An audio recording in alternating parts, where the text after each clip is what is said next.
alaikum. Donc je vous retrouve, on est le 22. J'ai pas filmé ni le 20 ni le 21 parce que tout simplement j'avais plus de place sur l'ordi pour pouvoir récupérer les clips. Donc ça posait un petit peu problème. Et donc du coup j'ai dû finir le montage du 16 au 19 pour pouvoir faire des clips à nouveau, tout simplement. Donc du coup on va faire tout de suite le petit rattrapage. J'ai lu un petit peu ce bouquin, j'ai pas avancé non plus énormément, je suis à la page 150, donc un peu moins de la moitié je pense. Pour le moment j'aime énormément, j'aime beaucoup l'ambiance qu'il y a, j'aime beaucoup les mystères qui sont posés. C'est une ambiance assez bon, mystérieuse, ça oui, mais assez presque dérangeante en fait, parce qu'ils sont arrivés du coup au manoir des grands-parents et les grands-parents sont tellement différents de ce qu'on peut avoir l'habitude, de ce qu'on peut s'attendre. Il y a un grand mystère quand même sur les pouvoirs, sur la malédiction, donc le titre, hein, sur la malédiction du coup qui toucherait les croche-morts. Donc franchement je suis plutôt hooked, plutôt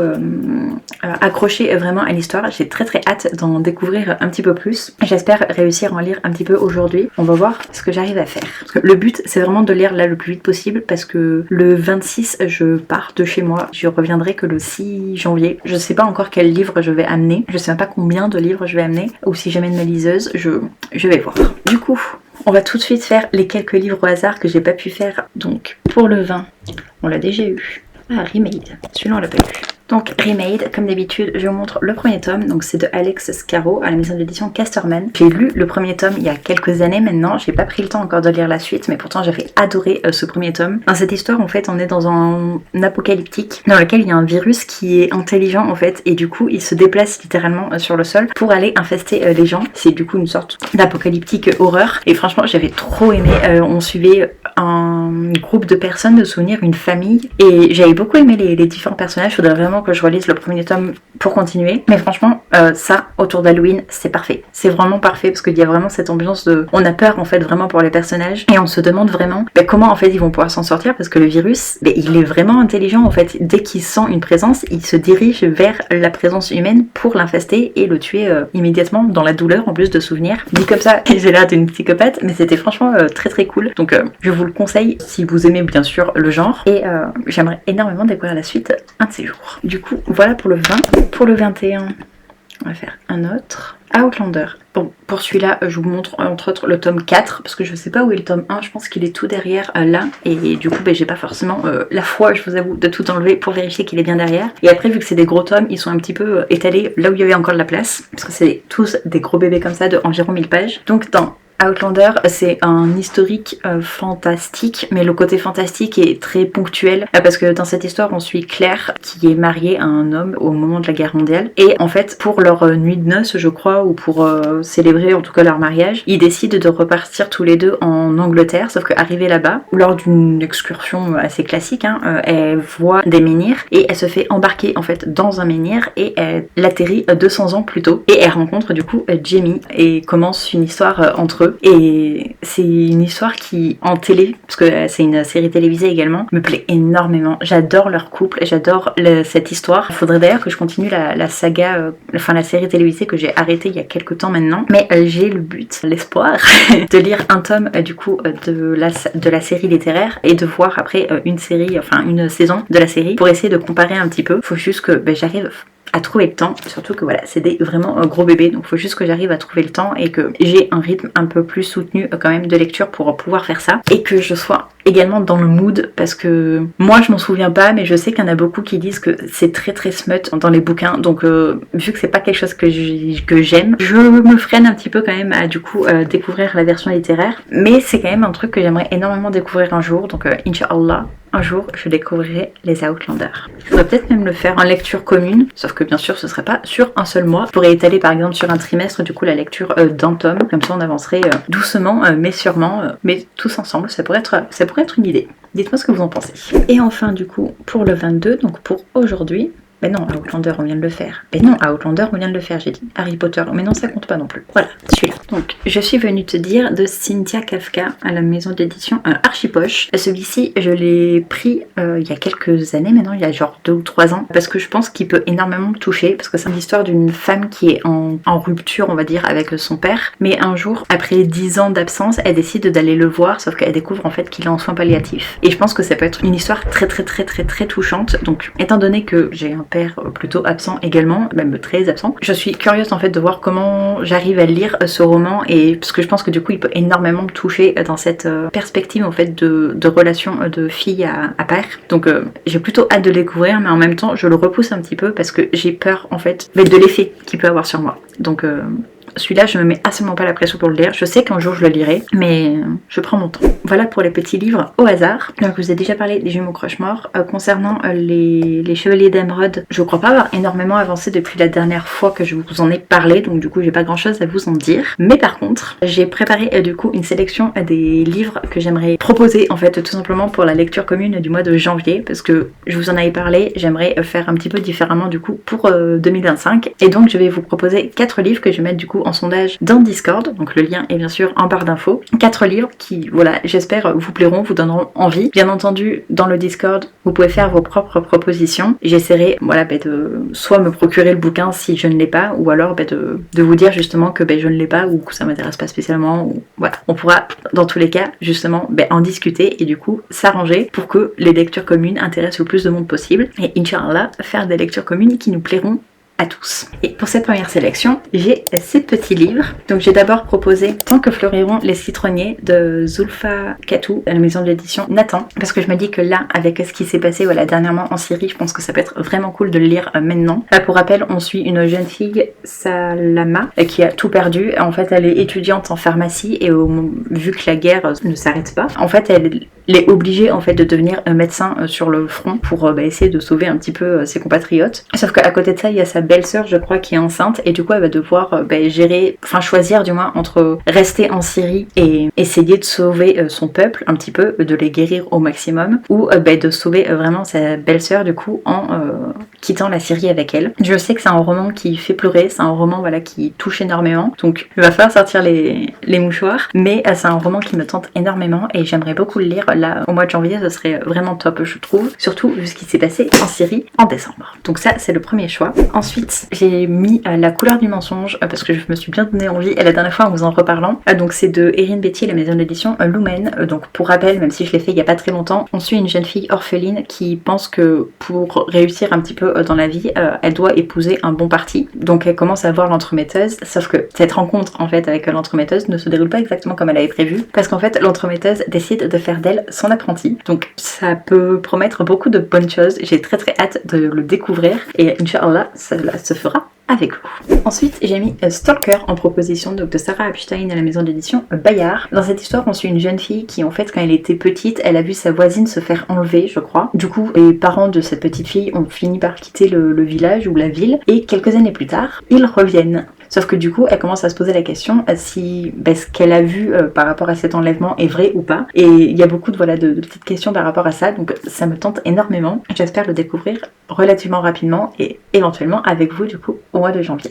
Et enfin le dernier livre que j'ai en proposition c'est Dentelle et ruban d'argent, j'allais dire le contraire, de America Grace à la maison d'édition Livresque. Donc là moi j'ai la version intégrale, je propose de lire d'ailleurs la version intégrale. Moi j'ai la version illustrée mais vous pouvez très bien prendre la version non illustrée bien entendu. Je propose la version intégrale parce que elle est pas bien grande, hein. Elle fait 400 pages je crois, mais voilà 420 pages, donc je pense qu'en un mois ça va, ça reste raisonnable. Donc Inch'Allah ce sera le moment en fait de le découvrir parce que j'aimerais beaucoup le lire dans tous les cas en hiver, parce que c'est un roman de souvenirs, au moins le premier tome, parce que j'ai lu le premier tome il y a quelques années. Au moins le premier tome, il y avait vraiment cette ambiance d'hiver très froid, avec presque les patins, les neiges, vraiment ce côté vraiment très froid, glaçant. Donc j'ai très hâte de le découvrir.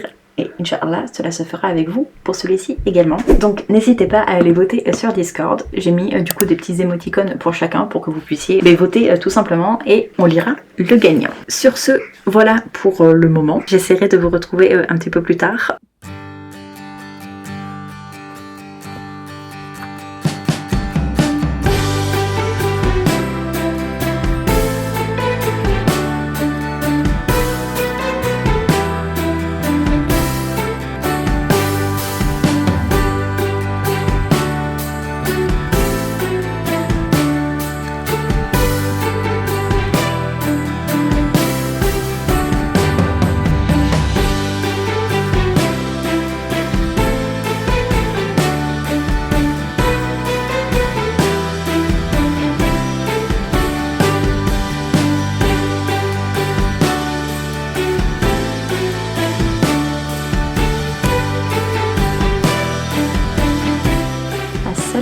alaikum. Donc j'espère que vous allez bien. Donc on est le 24 décembre, je vous ai encore pas repris hier. Je cours un petit peu après le temps en ce moment. Heureusement que je fais pas Noël.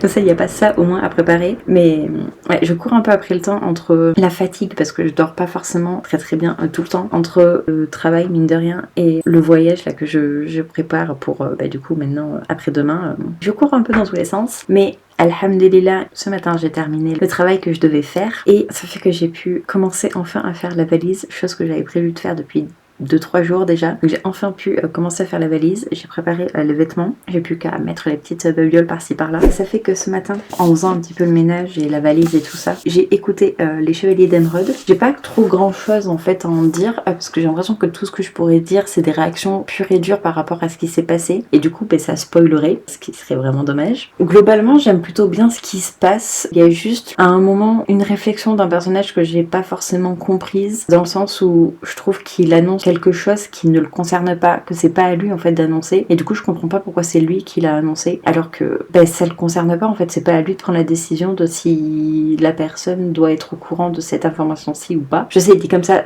doit vous paraître très flou, mais il y a ce petit truc qui m'a dérangé et la situation de Wellan, donc le personnage principal, que j'ai un peu de mal à comprendre en fait. Je trouve ça un peu nul sa façon de réagir. D'un côté je comprends, parce qu'on lui demande un petit peu quand même de s'éloigner de son groupe on va dire, pour essayer de rester le plus vague possible, mais d'un autre côté, enfin je sais pas, il mérite mieux en fait que ce qu'il est en train de subir ici, et je trouve ça un peu nul que ça tourne comme ça pour lui quoi. Donc un petit peu déçue de ça, j'espère que ça va un petit peu changer parce que ça je trouve ça vraiment nul. Sinon on sent vraiment quand même que c'est la fin de la saga, alhamdulillah, j'ai plus voilà que 150 pages à peu près à écouter, donc j'écouterai ça soit demain, soit dans le train, parce que dans le train j'aurai du coup largement le temps, parce que je crois que j'ai 2 ou 3 heures de train, donc il doit me rester 1 heure et quelques, donc ça va pouvoir s'écouter. Mais j'aimerais énormément demain terminer celui-ci. Il me reste environ 160 pages, 180 même. En vrai il y a moyen que j'arrive à le lire parce que c'est écrit plutôt gros, ça se lit vraiment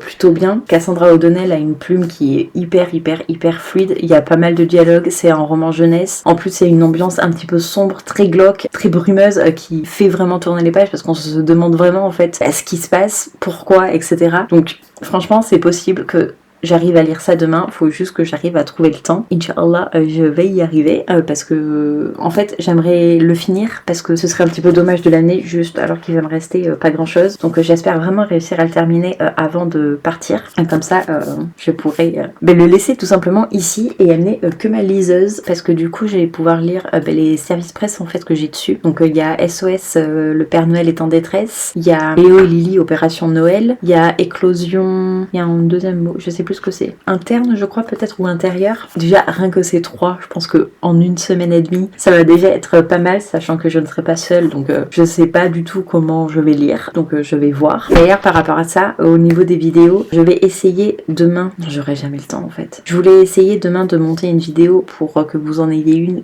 pendant que je ne suis pas là, mais honnêtement je pense pas avoir le temps et honnêtement j'ai pas envie d'amener l'ordi pour travailler chez lui, donc si j'ai le temps il y aura une vidéo, sinon il y en aura pas pendant 1 semaine. Je pense que c'est pas dramatique, j'essaierai de vous tenir au courant quand même parce que je pense pas que j'aurai le temps à la fois de lire 180 pages de ça plus de faire tout un montage qui dure quand même un certain temps, sachant que va y avoir quelques babioles quand même que je vais devoir terminer de faire tout simplement pour le voyage, sachant que le voyage me stresse étant donné que pour plein de raisons à vrai dire. Du coup nous allons faire les livres au hasard quand même parce que je vous dois le 22 et le 23, non parce que je vous dois le 23 et le 24 plutôt parce que j'ai fait le 22, et du coup je pense que j'arrêterai les vlogmas ici parce que je sais d'avance que pour le 25 j'aurai absolument pas le temps tout simplement de le monter, donc on va pas se faire d'illusions. D'ailleurs oui c'est même sûr que demain j'aurai pas le temps parce que déjà que je vais avoir cette vidéo-ci là à monter, c'est juste impossible que j'ai le temps en plus de monter celle que j'ai en tête, donc c'est mort. C'est mort, et du coup je pense pas voilà qu'il y aurait de vidéo la semaine prochaine. Je suis du coup désolée, on va commencer l'année sans vidéo, mais Inch'Allah il y en aura ensuite chaque semaine. On va commencer du coup on va continuer plutôt par les livres au hasard. Un livre au hasard j'ai dit. Retour au pays imaginaire. Donc Retour au pays imaginaire, c'est le tome je sais pas combien des sagas des vilains chez Hachette Heroes, donc c'est Disney, donc on boycotte Disney, on est d'accord, hein, j'en ai pas racheté d'ailleurs depuis. Donc celui-ci c'est de Serena Valentino, c'est une saga qui reprend en fait justement les histoires des vilains. L'autrice fait en sorte en fait d'imaginer en fait pourquoi ils sont devenus méchants, et j'avais beaucoup aimé les 2 premiers tomes, beaucoup moins le 3e, et du coup j'arrive pas à avancer dans cette saga. Pourtant j'aimerais beaucoup continuer tout simplement parce que j'avais plutôt bien aimé le début, donc il faudrait que j'arrive à continuer. J'adore vraiment cette couverture. De toute façon j'aime beaucoup déjà Peter Pan, mais j'aime beaucoup cette couverture, je la trouve vraiment très jolie. Donc Inch'Allah je la découvrirai relativement bientôt, enfin je continuerai du moins. Et pour la deuxième, un autre Caleb. Ah, intéressant.